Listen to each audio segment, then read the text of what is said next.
तो दोस्तों, जिंदगी आसान नहीं होती। जिंदगी को आसान बनाना पड़ता है कुछ अंदाज से और कुछ नजरअंदाज से। हेलो एवरीवन, स्टडीज में आपका स्वागत है और मैं हूं आपका दोस्त, आपका एजुकेटर अमन शर्मा, और वापस आ गया हूं द हिंदू की खबरों के साथ। आज डेट है नवंबर 29, 2018 और डे है थर्सडे।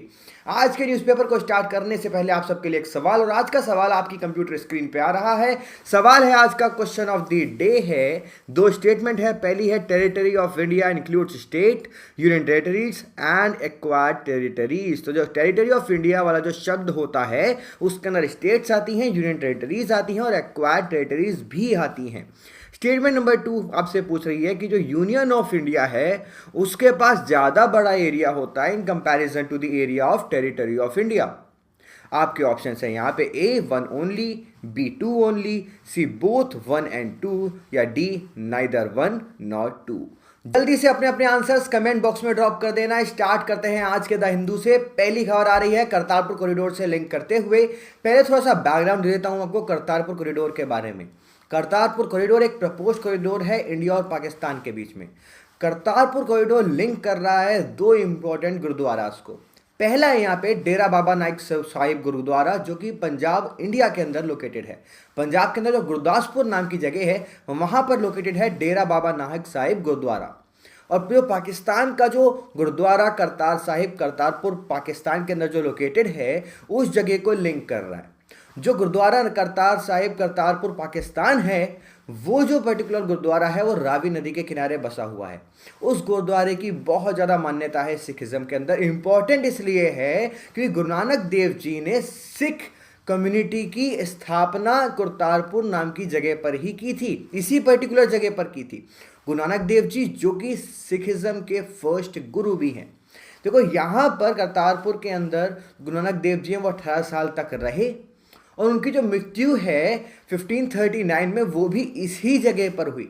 इस वजह से जो करतारपुर गुरुद्वारा है वो बहुत ही इंपॉर्टेंट हो जाता है सिखिज्म के अंदर। इंपॉर्टेंट इसलिए भी है ये कॉरिडोर क्योंकि नवंबर 2019 को हम लोग बनाने वाले हैं 550th birth anniversary of Guru Nanak Dev ji. और उसी पर्टिकुलर टाइमलाइन के सीक्वेंस में ये बहुत सारी चीज़ें हो रही हैं। जैसे अभी गुरुदासपुर के अंदर जो गुरुद्वारा है वहाँ पर जो बाइनोकुलर्स लगे हुए थे उनको रिप्लेस करके यहाँ पर टेलीस्कोप लगाई जा रही हैं, जिससे जो वहाँ पे जो लोग हैं वो क्लियरली देख पाएँ करतारपुर गुरुद्वारा को। उसके साथ साथ आप देखोगे इंडिया ने यूनेस्को को भी रिक्वेस्ट करी है कि आप भी जो गुरबानी है उसको अलग अलग डिफरेंट लैंग्वेजेस में छापो। जो भी यहाँ पे मैसेज था गुरु नानक देव जी का वो सब तक पहुँच सके, उसे पहुँचाने के लिए इंडियन गवर्नमेंट बहुत बड़े बड़े काम कर रही है। इंडिया में भी बहुत सारी ऐसी लैंग्वेजेस हैं जिनके अंदर यहाँ पर गुरबानी या फिर हम लोग कहें गुरु ग्रंथ साहिब वो अभी तक भी ट्रांसलेट नहीं हुई है, उसका भी प्रोसेस चालू हो गया है। और इस पूरे साल को नवंबर 2018 से नवंबर 2019 को हम लोग इसी पर्टिकुलर सेलिब्रेशन के रूप में सेलिब्रेट करने वाले हैं कि गुरु नानक देव जी की यहाँ पे 550th बर्थ एनिवर्सरी है। अब देखो यहाँ पे जो कॉरिडोर खुलने वाला है वो बहुत ही इंपॉर्टेंट कॉरिडोर है इंडिया और पाकिस्तान के रिलेशनशिप के लिए भी। पर यहाँ पे एक क्वेश्चन है जो मैं आप सबसे पूछना चाहता हूँ। यहाँ पे जो कॉरिडोर बनेगा, क्या वो जो कॉरिडोर है वो पाकिस्तान को एक कहीं ना कहीं अनड्यू एक्सेस नहीं देगा, एक इंफ्रास्ट्रक्चर नहीं बना देगा इंडियन बॉर्डर्स के पास? तो जो सिक्योरिटी वाला इशू है वो बहुत बड़ा इशू है जो हम लोगों के लिए सोचने वाली बात है। स्टार्ट करते हैं कि आज के न्यूज़पेपर में न्यूज़ क्या आई हैं। तो देखो न्यूज़ है यहाँ पे, आपको पहली देखो पिक्चर आपको दिख रही होगी। यहाँ पे पाकिस्तान के प्राइम मिनिस्टर इमरान खान हैं जो कि करतारपुर के अंदर जब वेडनेसडे को किया गया इनॉग्रेशन, यहाँ पे उस साइड पे जगह रखी गई कि यहाँ पर हम लोग कॉरिडोर को इनॉग्रेट कर रहे हैं। ये 4 किलोमीटर का कॉरिडोर रहने वाला है जो कि इंडिया और पाकिस्तान को एक तरीके से लिंक करेगा यहाँ पे रिलीजियस टाइज में। तो यहाँ पे यही बात की जा रही है कि Kashmir the single issue says Imran. तो यहाँ पे पाकिस्तान के जो प्राइम मिनिस्टर हैं उन्होंने बोला है कि इंडिया और पाकिस्तान के बीच में सिर्फ एक ही बड़ा इशू है और वो है यहाँ पे कश्मीर। देखो यहाँ पे तो हम लोगों ने साफ कर दिया है कश्मीर हमारा हिस्सा है और हमेशा रहेगा। यहाँ पे एक बात और है, इंडियन गवर्नमेंट का ये कहना है यहाँ पर कि आप लोग ये कह रहे हो कि सिर्फ और सिर्फ कश्मीर ही ये एक मुद्दा है, ये बात सही नहीं है। क्योंकि जो सबसे बड़ा मुद्दा है आज की डेट में इंडिया और पाकिस्तान के बीच में वो है टेररिज्म, वो है आतंकवाद। तो आप उसे मिस नहीं कर सकते हो। यहाँ पे पाकिस्तान साइड से ये भी हुआ कि जिस तरीके से कॉरिडोर को इनॉग्रेट किया गया है, शायद जब सार्क की समिट होगी यहाँ पे पाकिस्तान के अंदर, इंडिया विजिट करेगा।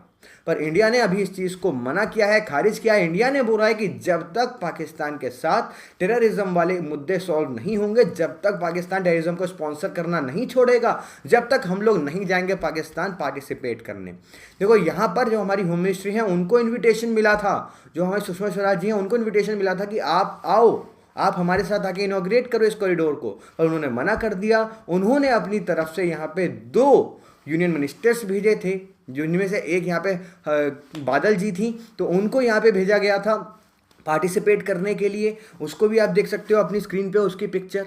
इसके साथ साथ आप देखोगे अगला जो यहाँ पे इशू है इसी पर्टिकुलर न्यूज़ से लिंक करता हुआ, वो पेज नंबर 10 पे है। तो दोनों इशू हम लोग साथ साथ पढ़ेंगे, जिससे कि सारी की सारी चीज़ें आपस में लिंक होती चली जाएं कि न्यूज़पेपर में क्या क्या आया है। तो पेज नंबर 10 पे यहाँ पे बात हो रही है करतारपुर लॉजिस्टिक्स वरिंग की, कि यहाँ पे हम लोगों ने करतारपुर कॉरिडोर को तो हम लोगों ने बोल दिया कि हम लोग उसे नवंबर 2019 तक बना के तैयार कर देंगे। पर जो बड़े इशू हैं वो है लॉजिस्टिक्स के। लॉजिस्टिक्स, जब भी कोई वर्ड इस्तेमाल होता है लॉजिस्टिक्स को आप लोग कह सकते हो वो है ट्रांसपोर्टेशन। तो जो ट्रांसपोर्टेशन वाला सेक्टर है, जो इंफ्रास्ट्रक्चर वाला सेक्टर है, उसको हम लोग कहते हैं लॉजिस्टिक्स। तो यहाँ पे देखो बात क्या हो रही है, बेसिकली यहाँ पे प्लान इन प्लेस वाला एक सबसे एंड वाला आर्टिकल है, वहाँ पे सबसे इंपॉर्टेंट चीज़ आपको मिल जाएगी। यहाँ पे देखो पाकिस्तानी गवर्नमेंट ने एक बहुत ही बड़े प्लान को इलाबरेट करते हुए यहाँ पे टाइमलाइन दे दी और बोला कि जो ये पर्टिकुलर कॉरिडोर है, इसका डिज़ाइन, इसका लैंड एक्विजिशन, इसको हम लोग जल्द से जल्द कंप्लीट कर लेंगे दिसंबर तक, और जल्द जल्द काम चालू हो जाएगा, रोड बनने चालू हो जाएंगी, फैसिलिटीज़ प्रोवाइड कर दी जाएंगी, और नवंबर 1 2019 तक यहाँ पर ख़त्म कर दिया जाएगा ये कॉरिडोर। और फिर यहाँ पे जो सिखिज़म से रिलेट करते हुए लोग हैं जो कि करतारपुर विजिट करना चाहते हैं, वो आसानी से विजिट कर पाएंगे। यहाँ पे बताया जा रहा है कि जो कंस्ट्रक्शन है उसके अंदर बोर्डिंग टर्मिनल्स होंगे, फ्रॉम वेयर जो शटल बसेस होंगी वो रन करेंगी। जो शटल बसेस होती हैं, जैसे आपने बस देखी होंगी, उस तरीके की बस रन करेंगी। और यहाँ पे एक ब्रिज भी बनाई जाएगी रावी नदी के किनारे। और यहाँ पे कुछ टेम्पररी अकोमोडेशन की बात भी हो रही है कि यहाँ पे रहने की भी पूरी व्यवस्था की जाएगी पिलग्रिम्स की।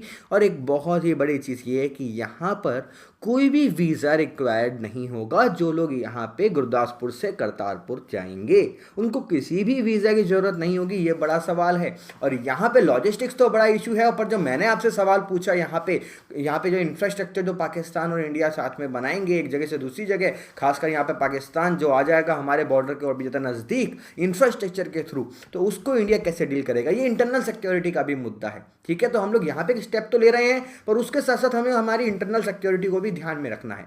अगली न्यूज़ की तरफ बढ़ते हैं। अगली न्यूज़ आपको पेज नंबर 1 पे ही मिलती है। यहाँ पर 3 जजेस की बेंच बैठी। उनमें से जो एक जज हैं जस्टिस कुरियन जोसेफ, उन्होंने बड़े बड़े सवाल यहाँ पे खड़े कर दिए डेथ पेनल्टी से लिंक करते हुए। यहाँ पे जो हेडलाइन है वो आपकी स्क्रीन पर है, डेथ पेनल्टी फ्रीकिशली इम्पोज्ड। यहाँ पे जस्टिस कुरियन जोसेफ ने बोला है कि जो कोर्ट्स हैं, जो सुप्रीम कोर्ट हैं या बाकी सारी जो कोर्ट्स हैं, वो डेथ पेनल्टी को आर्बिट्ररली और फ्रीकिशली यहाँ पे इम्पोज कर रहे हैं। साफ बात यह है, जस्टिस कुरियन जोसेफ ने बोला है कि जो कोर्ट्स हैं वो अपनी मनमानी करते हैं और बहुत ही ज़्यादा उमंग से अनप्रिडिक्टेबली यहाँ पर डेथ पेनल्टी दे देते हैं। तो डेथ पेनल्टी देना एक बहुत ही आम बात सी होती जा रही है और यहाँ पे बहुत सारी चीज़ें हैं जिनका ध्यान नहीं रखा जाता। यहाँ पे जो बाकी और जो 2 जजेस थे, जो कि थे यहाँ पे दीपक गुप्ता जी और हेमंत गुप्ता जी, उन्होंने यहाँ पे डिसएग्री किया जस्टिस कुरियन जोसेफ की स्टेटमेंट से। यहाँ पे उन्होंने इस चीज़ को साफ किया कि जो चीज़ यहाँ पे जस्टिस कुरियन जोसेफ कह रहे हैं वो सही नहीं है। पर यहाँ पे एक बहुत ही इंपॉर्टेंट हमारे सामने बात आ गई है कि जब भी किसी को डेथ पेनल्टी दी जाए तो किन किन चीज़ों को ध्यान रखना चाहिए, और यही पॉइंट्स हम लोगों के लिए इंपॉर्टेंट है। पॉइंट्स आपकी स्क्रीन पर है, मैंने नीचे पॉइंटर्स बना दिए हैं जो 4 पॉइंट्स हैं। तो यहाँ पर सबसे पहली चीज़ जो याद आई वो थी Bachchan Singh case in 1980s, जिसने यहाँ पे बोला था कि अगर कोई भी जजेस यहाँ पर जो डेथ पेनल्टी दे रहे हैं वो डेथ पेनल्टी सिर्फ rarest of the rare category वाले केसेस के अंदर ही दिया जाएगी, जो कि बहुत ही रेयर कैटेगरी वाले केसेस हैं, जो कि बहुत ही कम होते हैं, बहुत ही घातक वाले केसेस हैं, उन्हीं के अंदर दी जाएगी। यहाँ पे एक इम्पॉर्टेंट बात यह है कि डेथ पेनल्टी दे दी जाती है और यहाँ पे साइकोलॉजिकल और साइकेट्रिक असेसमेंट नहीं होता, ना उसका असेसमेंट होता है। और यहाँ पे कोई भी पॉसिबिलिटी नहीं रखी जाती कि उस डेथ पेनल्टी को यहाँ पे फिर से ख़त्म कर दिया जाए या ट्रांसफॉर्म कर दिया जाए। अब मान लो किसी को डेथ पेनल्टी दे दी गई है, अब उसको पता है कि भाई साहब मेरे को तो यहाँ पे मरना ही है, और उसके बाद भी उसका एक जो कंडक्ट है, बिहेवियर है, वो बहुत ही अच्छा रहता है, तो उस चीज़ को भी हम लोगों को कंसर्न में लेना चाहिए, कंसीडर करना चाहिए। ऐसा कहना है जस्टिस कुरियन जोसेफ का।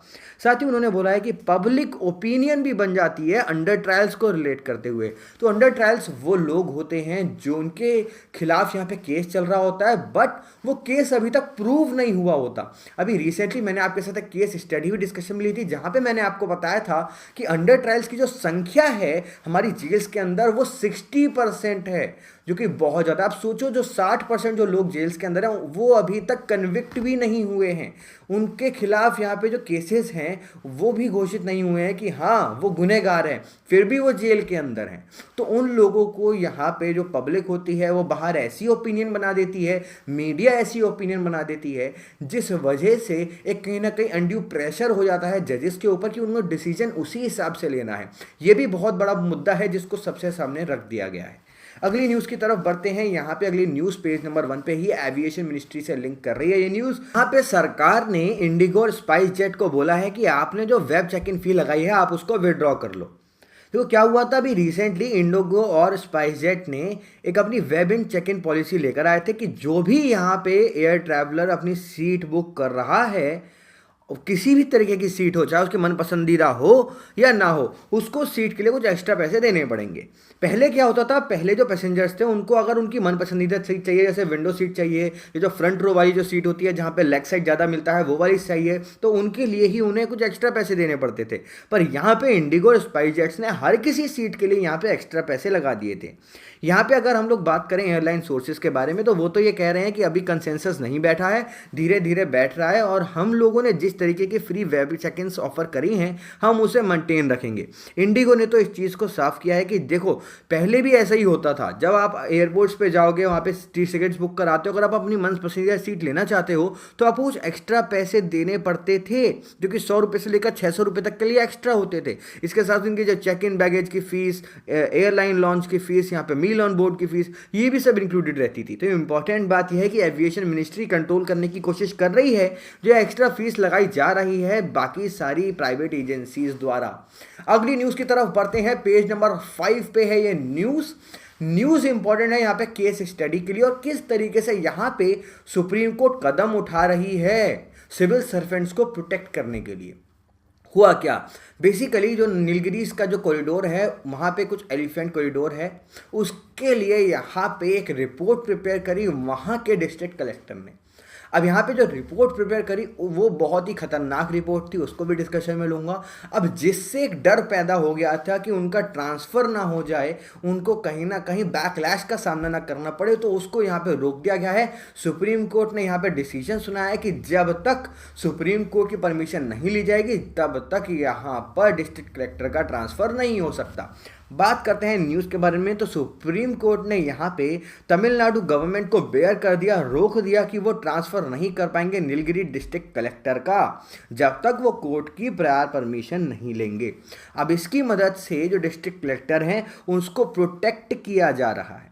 यहाँ पे उन्होंने एक बोल्ड रिपोर्ट दी, और उस रिपोर्ट के अंदर ये था कि जो इलीगल रिसोर्ट्स हैं, जो इलीगल यहाँ पे होटल्स बने हुए हैं इकोलॉजिकल फ्रजाइल एलिफेंट कॉरिडोर के अंदर इन दी मसीनागुड़ी एरिया, जो कि मधुमलई नेशनल पार्क के आसपास है, सिगुर प्लेटू के ऊपर।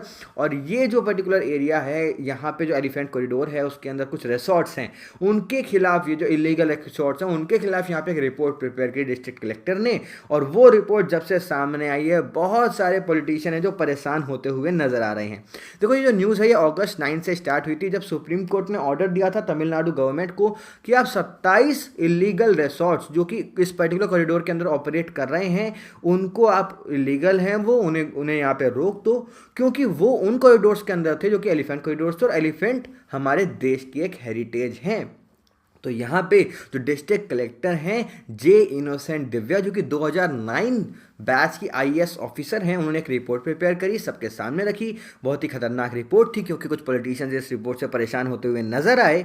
और यहाँ पर जो बात आ गई वो ये थी कि सुप्रीम कोर्ट ने उनको प्रोटेक्ट करने का जो जिम्मा है वो अपने ऊपर ले लिया। देखो, ये जो कोर्ट है ये उस समय एक पीएल सुन रही थी, एक 1996 की पीएल दी थी। ए रंगाराजन ने ये पर्टिकुलर पीएल फाइल करी थी, जहाँ पर डायरेक्शन इशू की गई कि कोई भी कंस्ट्रक्शन नहीं होगी एलिफेंट कॉरिडोर के अंदर, जो कि मेंशन किए गए in the report of elephant task force, जिसका नाम था गजा। ओके, तो जो एलिफेंट कॉरिडोर है नीलगिरीज के अंदर वो 22.6 किलोमीटर का लंबा और 1.5 किलोमीटर का चौड़ा वाइड पर्टिकुलर एक कॉरिडोर है, जो कि लिंक करता है 900 एलिफेंट्स को कि वो आसानी से मूव कर सकें एक जगह से दूसरी जगह और उनकी जान को कोई खतरा ना हो between eastern and the western Ghats. तो ये न्यूज़ थी। अगली न्यूज़ की तरफ बढ़ते हैं। अगली न्यूज़ है यहाँ पे हीट वेव से लिंक करते हुए। तो जो लैंसेट है उसने एक रिपोर्ट प्रिपेयर करी है हीट वेव से लिंक करते हुए। न्यूज़ आर्टिकल आपके स्क्रीन पर है, मैंने इस आर्टिकल को पॉइंट्स में डिवाइड कर दिया है, पॉइंट्स आपकी स्क्रीन पे आ रहे हैं। तो देखो, हीट वेव्स असलियत में होती क्या है। हीट वेव्स को हम लोग एसोसिएट करते हैं high rate of heat stress और हीट स्ट्रोक से। ओके, तो उनको बोलते हैं हम लोग हीट वेव्स। बहुत ही खतरनाक यहाँ पे गर्म हवाएं चलती हैं, जिसकी वजह से हार्ट फेलियर होने के चांसेस बढ़ जाते हैं, किडनी इंजरी हो जाती है डिहाइड्रेशन की वजह से। और आप देखोगे 2015 के अंदर हीट वेव से दिल्ली के अंदर भी बहुत बड़ी मात्रा में हम लोगों को देखने को मिली थी। इस रिपोर्ट की अगर हम बात करें तो इस रिपोर्ट का ये कहना है कि India one of those countries में से है, उन कंट्रीज में से है जहां पर हाई सोशल और इकोनॉमिक कॉस्ट होती है ये क्लाइमेट चेंज की वजह से। तो क्लाइमेट चेंज का बहुत बड़ा इंपैक्ट इंडिया के ऊपर आपको देखने को मिल रहा है, क्योंकि देखो हीट वेव्स भी 2015 में जब आई थी तो वो क्लाइमेट चेंज की वजह से ही आई थी। और यहाँ पे हम लोगों की जो पॉलिसी है वो इतनी बेहतर नहीं है कि हम लोग यहाँ पे लोगों को प्रोटेक्ट कर सकें, और प्रोटेक्ट भी ना करें तो उनको हेल्थ के जो इश्यूज़ हैं उन्हें रिजॉल्व कराए जा सकें। यहाँ पे बताया जा रहा है कि जो हीट वेव्स हैं उसकी वजह से जो रिस्क टू हेल्थ है वो बढ़ जाता है, लॉस ऑफ लेबर आवर्स हो जाता है due to surge in exposure to heat wave season event. तो जो लेबर आवर्स होते हैं, जितना हम लोग श्रम कर सकते हैं, मेहनत कर सकते हैं, वो भी कम हो जाती है। 2012 से 2016 पीरियड के बीच में ये लैंसेट काउंटडाउन 2018 की रिपोर्ट हमारे सामने आई है, जिसने बताया कि 2014 से 2017 के बीच में जो एवरेज लेंथ था हीट वेव का वो 3 से 4 दिन रहा इंडिया के अंदर। और ग्लोबल एवरेज अगर आप देखोगे ग्लोबली वो 0.8 से 1.8 डेज के बीच में ही रहा, ऐसा इस रिपोर्ट ने बोला है। और जो नंबर ऑफ इंडियंस हैं वो 60 मिलियन थे जिन्होंने इस पर्टिकुलर हीट वेव का सामना किया 2016 के अंदर, और 2012 से आप कंपेयर करोगे तो 20 मिलियन यहाँ पे बढ़ गए हैं। यहाँ पे जो छोटे बच्चे होते हैं, जो बुजुर्ग लोग होते हैं, वो लोगों को सबसे ज़्यादा सफरिंग होती है हीट वेव्स की वजह से। साथ ही 153 बिलियन आवर्स ऑफ लेबर भी पूरी दुनिया ने खोदी 2017 के अंदर। यहाँ पे एक रिकमेंडेशन भी दी गई है इस पर्टिकुलर रिपोर्ट द्वारा कि यहाँ पे हम लोगों को आइडेंटिफाई करने चाहिए हीट हॉटस्पॉट्स। जैसे हॉटस्पॉट्स होते हैं हमारे बायोडाइवर्सिटी हॉटस्पॉट्स, उसी तरीके से हमें हीट हॉटस्पॉट्स को भी यहाँ पे आइडेंटिफाई करना चाहिए, और फिर उनके लिए यहाँ पे बड़ी बड़ी मेथोडोलॉजी, बड़ी बड़ी स्ट्रैटेजीज हम लोगों को जल्द से जल्द लेकर आनी चाहिए। तो ये यहाँ पे बोला है। इसके साथ साथ यहाँ पे हमें कुछ लोकल हीट प्लान्स भी बनाने चाहिए। यहाँ पे जो एजेंसीज हैं उनको आपस में कोऑर्डिनेट करना चाहिए कि किस तरीके से यहाँ पे हम लोग हीट वेव से लड़ सकते हैं। यहाँ पे कुछ बात हुई है इंडियन मेट्रोलॉजिकल डिपार्टमेंट के बारे में, वो न्यूज़ भी ले लेते हैं। तो जो हमारा आईएमडी है उसने 1901 से लेकर 2007 तक की एक रिपोर्ट हम लोगों के सामने रखी। उसने बोला है कि 1901 से 2007 तक 0.5 डिग्री सेल्सियस मीन टेम्परेचर बढ़ता हुआ पाया गया। और यहाँ पे जो सबसे ज़्यादा जो राइज है, अगर आप देखोगे कुछ प्रोजेक्ट ग्रुप ने बोला है कि 2.2 डिग्री से लेकर 5.5 डिग्री सेल्सियस का जो राइज है वो हो सकता है at the end of 21st century, 21वीं सदी के अंत तक, नॉर्दर्न, सेंट्रल और वेस्टर्न इंडिया के अंदर। खासकर आप देखोगे जो नॉर्दर्न इंडिया है वहाँ पे हीट वेव्स का सबसे ज़्यादा सामना करना पड़ता है। यहाँ पे कुछ लेबर वनरेबिलिटी भी बताई गई है, जो रिपोर्ट्स हैं वो आप अपनी स्क्रीन पर देख सकते हो। यहाँ पे आप देखोगे जीडीपी के ऊपर भी इसका इफेक्ट हो रहा है, क्योंकि रिसेंटली वर्ल्ड बैंक की रिपोर्ट आई थी ऑन साउथ एशियाज हॉटस्पॉट्स, जिसने प्रेडिक्ट क्या कहते हैं कि 2.8% इरोजन हो सकता है यहाँ पे कंट्री के जीडीपी का बाय 2050, जिससे जो लिविंग स्टैंडर्ड है लोगों का वो भी गिर जाएगा। और उसका कारण क्या रहेगा? हमारा टेम्परेचर, रेनफॉल, प्रेसिपिटेशन और यहाँ पे जो क्लाइमेट चेंज हम लोगों को देखने को मिल रहा है। अगली न्यूज़ की तरफ बढ़ते हैं, है पेज नंबर 7 पे ही। यहाँ पे एक न्यूज़ आई है Asian of the year award. तो Asian of the year award बहुत ही इंपॉर्टेंट अवार्ड हो जाता है, और इंपॉर्टेंट इसलिए भी है क्योंकि हमारे देश के 2 लोगों को सम्मानित किया गया है Asian of the year award से। न्यूज़ आपकी स्क्रीन पर है। जो इंडियन नेवी कमांडर हैं विजय वर्मा और कैप्टन पी राजकुमार, उनको यहाँ पे Asian of the year award से सम्मानित किया गया है, क्योंकि जो अभी रिसेंटली केरला फ्लड आए थे उसके अंदर उन्होंने सेल्फलेस सर्विस दी और उनकी ब्रेवरी दिखाई और रेस्क्यू ऑपरेशंस में बढ़ चढ़ के यहाँ पे पार्टिसिपेट किया। देखो, ये जो Asian of the year award है ये एक स्ट्रीम टाइम्स की मैगजीन है वो निकालती है, तो इसको Straits Times Asian of the year भी बोलते हैं। बेसिकली उन लोगों को ऑनर किया जाता है, उन पर्सन्स को, उन इंस्टीट्यूशंस को जिन्होंने सोसाइटी, नेशन या एशियन कॉन्टिनेंट में बहुत बड़ा उनका योगदान रहा हो। जो पर्टिकुलर अवार्ड था 2018 वाला, वो 7th Asian of the year award था। 2012 में इस अवार्ड को चालू किया गया था, और दूसरी बार ऐसा हुआ है कि यहाँ पर एक ग्रुप को भी अवार्ड प्रोवाइड किया गया है।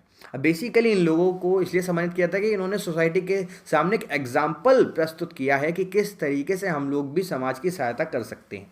देखो, याद रखना जो लास्ट पैराग्राफ है वहाँ पे लिखा हुआ है कि किन किन यहाँ पे इंपॉर्टेंट हमारी पर्सनालिटीज़ को अवार्ड मिला है एशियन कैलेंडर के अंदर। जैसे जो इनॉग्रल अवार्ड था 2012 के अंदर, वो म्यांमार के प्राइम मिनिस्टर थैनशीन को मिला था। उसके बाद एक जॉइंट अवार्ड मिला था चाइनीज़ प्रेसिडेंट जाई जिनपिंग और Japanese prime minister Shinzo Abe को 2013 के अंदर। फिर हमारे भारत के प्राइम मिनिस्टर, प्रधानमंत्री नरेंद्र मोदी जी को 2014 के अंदर इस अवार्ड से सम्मानित किया गया, और 2015 के अंदर पोस्थोमसली मिस्टर ली कॉन यू को भी सम्मानित किया गया था।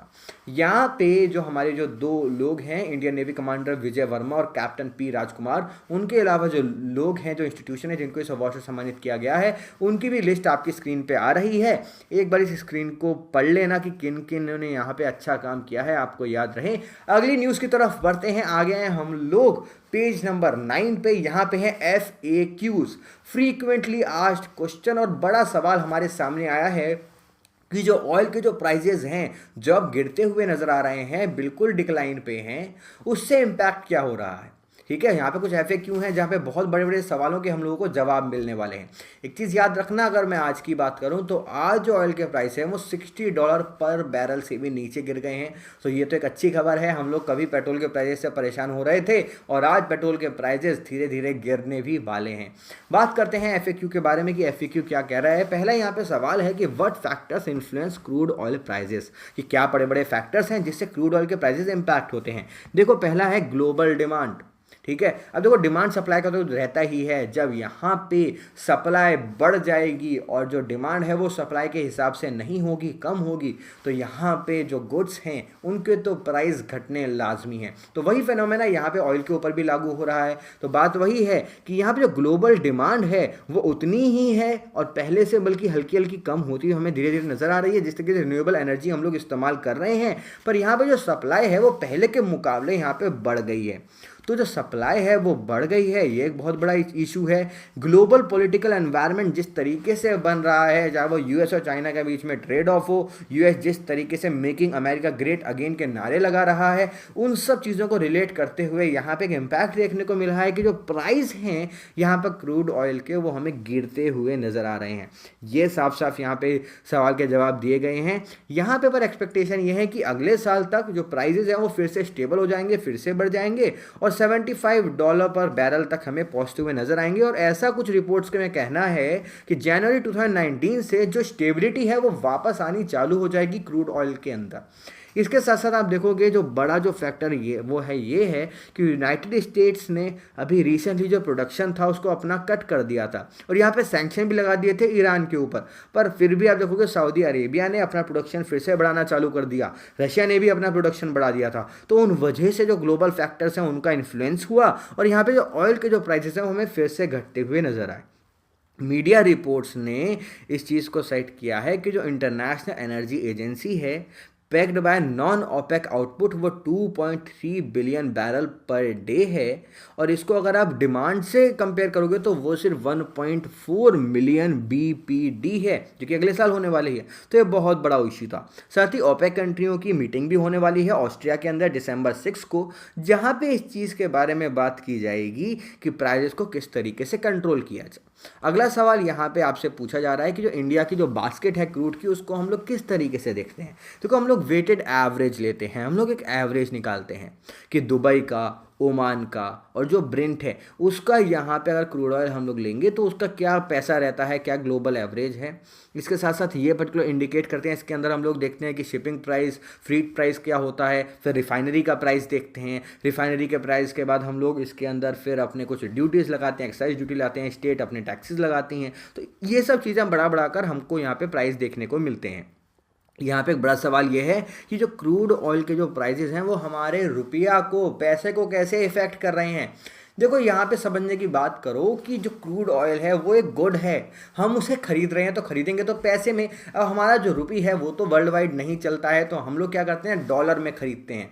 अब मान लो कि यहाँ पे जो प्राइस हैं क्रूड ऑयल के वो घट गए, तो हम लोग यहाँ पे कम डॉलर हम लोगों को देने पड़ेंगे। अब यहाँ पे अगर वो बढ़ते हुए नज़र आएंगे तो हम लोगों को ज़्यादा डॉलर देने पड़ेंगे, तो देश में जो डॉलर की डिमांड है वो बढ़ जाएगी। और जब डॉलर की डिमांड देश में बढ़ेगी, किस सिचुएशन में बढ़ रही है, जिस सिचुएशन में यहाँ पे जो प्राइस हैं क्रूड ऑयल के वो बढ़ रहे हैं, जो अभी रिसेंटली हो रहा था कुछ महीनों पहले, तो प्राइस बढ़ रहे थे, तो उस समय पर हमारे देश में डिमांड बढ़ रही थी कि हमको चाहिए पेट्रोल, हमको चाहिए, हमें यहाँ पे बहुत सारे यहाँ पे स्ट्राइक्स भी हो रही थी कि प्राइस कम करो, पेट्रोल के कम करो। पर सरकार क्यों कम नहीं कर पा रही थी, क्योंकि यहाँ पे जो डॉलर की डिमांड है देश में वो बढ़ रही थी, क्योंकि उन डॉलर से ही तो यहाँ पे पेट्रोल खरीदा जाएगा। उसका इम्पैक्ट देखने को मिला कि जो क्रूड ऑयल है उसके अंदर इन्फ्लेशन हम लोग को देखने को मिला, पैसे बढ़ गए।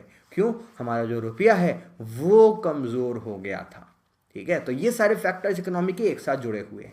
यहाँ पे बात करते हैं, यही बात को सामने आपके लिए रखा हुआ है कि यहाँ पे किस तरीके से इम्पैक्ट होगा और किस तरीके से यहाँ पे जो रिफाइनर्स हैं वो क्या करते हैं, जब भी उन्हें लगता है कि प्राइस वोलेटाइल है, बढ़ भी सकते हैं, घट भी सकते हैं, तो वो क्या कर लेते हैं, अपने स्टॉक्स में भर लेते हैं, अपने अपने कारखानों में इकट्ठा कर लेते हैं। अब यहाँ पे इन्फ्लेशन पे कैसे इम्पैक्ट होता है वो मैंने आपको बता दिया कि इंटरेस्ट रेट पे क्या होता है वो आप जानते ही हो कि हायर इंटरेस्ट रेट्स हो जाते हैं, क्योंकि जो सप्लाई ऑफ मनी है उसे भी कंट्रोल करना है। ऐसा नहीं है इन्फ्लेशन को कंट्रोल करना है। जब भी इन्फ्लेशन को कंट्रोल करेंगे, इन्फ्लेशन का मतलब क्या होता है कि लोगों के पास पैसा ज़्यादा है, तो आरबीआई क्या करती है, लोगों के पास पैसा कम रखने के लिए अपनी इंटरेस्ट रेट बढ़ा देती है, जिससे बैंक उनसे कम उधार ले, और यहाँ पे बैंक कम उधार लेगा तो यहाँ पे बैंक भी कम उधार देगा। तो जो मनी सप्लाई है उसे रोकने की यहाँ पे आरबीआई कोशिश करती है। अगली न्यूज़ की तरफ बढ़ते हैं, अगला है पेज नंबर 10। यहाँ पे बात हो रही है इंटरिम बजट के बारे में। इंटरिम बजट क्या होता है? देखो, जो इलेक्शन ईयर होता है उस समय पर जो सरकार है वो अपनी समझदारी दिखाते हुए ऐसा बजट पेश करती है जो कि पूरे साल का बजट नहीं होता है, इंटरिम बजट होता है, क्योंकि सरकार को पता है कि यहाँ पे जब इलेक्शन होंगे तो ऐसा भी हो सकता है कि मेरी सरकार ना आए, किसी और की सरकार आ जाए। ठीक है, तो इंटरिम बजट में बहुत ही लिमिटेड बजट रखा जाता है। बात कर लेते हैं कि न्यूज़ क्या है यहाँ पे। Interim budget to be presented on February 1st, तो February 1st 2019 को हमारे finance minister Arun Jaitley ji present करेंगे interim budget for the financial year 2019-20। जो फुल बजट होगा वो इलेक्शन के रिजल्ट के बाद फिर अनाउंस किया जाएगा, जिसकी भी यहाँ पे सरकार बनती है। तो आगे बढ़ते हैं पेज नंबर 13 की तरफ, बिजनेस वाला सेक्शन है। देखो, नेशनल स्टैटिस्टिकल कमीशन की भी रिसेंटली हमारे सामने एक रिपोर्ट आई थी, जिसने बोला था कि जब यूपीए की गवर्नमेंट थी उस समय पर लगातार 3 साल 9% से ऊपर यहाँ पे जीडीपी ग्रोथ गई, और 2007-8 के अंदर तो 10.23% की जीडीपी ग्रोथ हम लोगों को देखने को मिली। उसके बाद बहुत बड़ा पॉलिटिकल इशू भी हम लोगों के सामने आया था। पर यहाँ पे एक और नई रिपोर्ट हमारे सामने आई है, ये बैकडेट के जीडीपी डेटा की रिपोर्ट हमारे सामने आई है। हम लोग यहाँ पे बात कर रहे थे कि यहाँ पे बैकडेट जीडीपी डेटा हमें लोगों को निकालना चाहिए, क्योंकि जब सरकार से सवाल पूछे जाते थे सरकार के पास कोई कंपैरेटिव डेटा नहीं था। उसके लिए उन्होंने बोला था कि नवंबर तक हम लोग जीडीपी डेटा की जो रिपोर्ट है वो सामने रख देंगे, पर लग रहा था कि वो नहीं रखेंगे सामने, बट फाइनली फिर भी कुछ रिपोर्ट हमारे सामने आई है। देख लेते हैं रिपोर्ट क्या कह रही है। रिपोर्ट ये सवाल खड़े कर रही है कि जो जीडीपी डेटा का जो नेशनल स्टैटिस्टिकल कमीशन ने जो रिपोर्ट दी थी वो रिपोर्ट सही नहीं थी, वो थोड़ी गलत रिपोर्ट थी, उसमें जो सारे फैक्ट्स थे वो गलत थे, और सही रिपोर्ट ये है, ऐसा कहना है इस पर्टिकुलर रिपोर्ट का। रिपोर्ट में जो चीज़ें हैं वो ये है कि जो इंडिया की जो जीडीपी ग्रोथ है वो कभी भी हाई ग्रोथ वाले फेज के अंदर नहीं गई, कभी भी 9% से ऊपर गई ही नहीं पिछले 10 सालों में। ये 2004-5 का जो बिग डेटा है उसको रिलीज़ किया गया है। देखो, नेशनल स्टैटिस्टिकल कमीशन ने भी रिसेंटली बोला था कि यूपीए गवर्नमेंट की सरकार ने 9% का यहाँ पे 3 ओकेजन के टाइम पे जीडीपी ग्रोथ देखने को मिला और 10.23% का डबल डिजिट ग्रोथ देखने को मिला 2007-8 के अंदर। देखो, गवर्नमेंट चेंज हो गई थी 2015 के अंदर और वहाँ 2015 के बाद क्या हुआ था, हम लोगों ने एक नया मेथड इंट्रोड्यूस किया था। अब हम लोग आ गए हैं जीवीए मेथड के ऊपर और पहले हम लोग जीडीपी का कैलकुलेशन करते थे और अब यहाँ पे बेस ईयर को भी चेंज कर दिया गया था। पहले बेस ईयर 2004 से 5 वाला था और अब बेस ईयर 2011-12 वाला हो गया है। तो जो पुराने वाले डेटा थे उनको सामने रख के चीज़ें रखी गई हैं। जो मैं आपकी स्क्रीन पर यहाँ पे ग्राफ भी आ रहा है उसको भी एक बार पॉज करके एनालाइज करने की कोशिश करना कि यहाँ पे जो ओल्ड सीरीज वाली जो डेटा है जो कि ब्लू वाली लाइन है वो किस तरीके से थोड़ा सा ऊपर चल रही है और न्यू सीरीज वाला जो लाइन है वो किस तरीके से थोड़ा थोड़ा नीचे चल रही है। तो उसको यहाँ पे देखा गया है। यहाँ पे और चीज़ आपको बताई जा रही है कि जो नया जो डेटा है वहाँ पे देखा गया है कि जो जीडीपी ग्रोथ था यूपीए के समय पर वो 6.7% का एवरेज था। 8.1% था यूपीए 1 में, यूपीए 2 में था 7.46% और जो करंट गवर्नमेंट है वो विटनेस कर रही है 7.35% का जीडीपी ग्रोथ। इंपॉर्टेंट इसलिए अगर आपको अच्छे से एनालाइज करना है तो आपको इसको ग्लोबल डेटा से भी कंपेयर करना पड़ेगा कि ग्लोबली मार्केट की सिचुएशन कैसी है, ग्लोबली कितनी ग्रोथ हो रही थी, उसके साथ हमारे देश की ग्रोथ कैसी है। तो ऐसे ही तो आप कंपैरिजन करके बता पाओगे कि हाँ हम लोग सही चल रहे हैं या नहीं। अपने डेटा के साथ हम लोग वर्ल्ड वाइड के डेटा को भी हम लोग को एनालाइज करना पड़ता है। यहाँ पे बात ये हो रही है, बोला है यहाँ पे एक्सपर्ट्स ने कि जो ग्लोबल फाइनेंशियल क्राइसिस आया था 2008 के अंदर उसके बाद अभी तक इकोनॉमी हम लोगों को रिकवर होती हुई नहीं नजर आई है। यहाँ पे और भी डेटा है मैन्युफैक्चरिंग सेक्टर से लिंक करते हुए और बाकी सारे सेक्टर से लिंक करते हुए, वो लास्ट वाले पैराग्राफ में है, आप पॉज करके प्लीज एक बारी पढ़ लेना। अगली न्यूज की तरफ बढ़ते हैं, पेज नंबर है 14। यहाँ पे बात हो रही है प्रोटेक्शनिज्म इन यूएस यूरोप में हिट इंजीनियरिंग गुड्स या इंजीनियरिंग एक्सपोर्ट्स। तो यहाँ पे जिस तरीके से यूएस और यूरोप प्रोटेक्शनिज्म की तरफ आ रहा है, यूएस चाहता है कि जो ट्रेड बैलेंस है वो मेंटेन रहे, किसी भी देश का फायदा ना हो, सिर्फ यूनाइटेड स्टेट्स का फायदा हो। तो उससे एक बहुत बड़ा इंपैक्ट हमारे देश के इंजीनियरिंग गुड्स के ऊपर पड़ रहा है, क्योंकि इंजीनियरिंग गुड्स हम लोग बहुत ज़्यादा मात्रा में यहाँ पे एक्सपोर्ट्स करते हैं। बात करते हैं इस न्यूज़ के बारे में, तो यहाँ पे जो इंजीनियरिंग एक्सपोर्ट्स है वो हमें $5 बिलियन से कम नज़र आएगा। हमारे जो टारगेट है $90 बिलियन का उससे, और उसका जो कारण है वो यही बताया जा रहा है, जो प्रोटेक्शनिज्म है यहाँ पे यूएस और यूरोप के अंदर।